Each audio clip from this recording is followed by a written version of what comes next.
Fala rapaziada, beleza? Tudo bem com vocês? Fazer um vídeo aqui.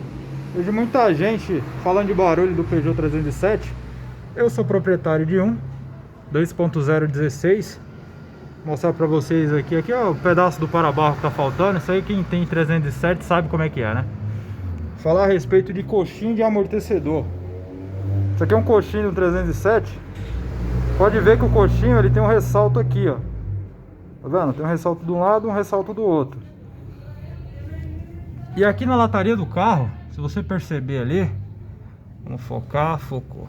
Aí. Deixa eu colocar aqui, ó. Aqui tem um ressalto aqui na lataria do carro, tá vendo? Aqui tem outro, do lado de cá.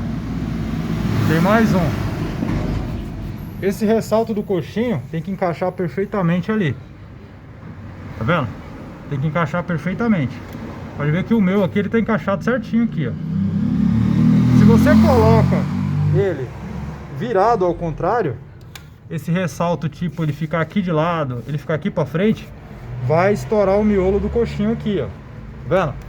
Esse miolo aqui, essa parte metálica aqui, ele vai estourar.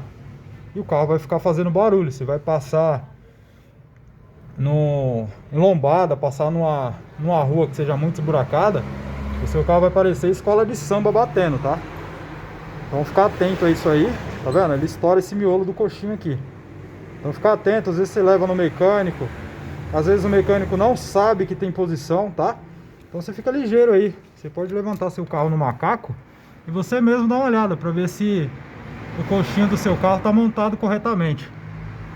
Tá ok? Espero ter ajudado aí o pessoal. Valeu!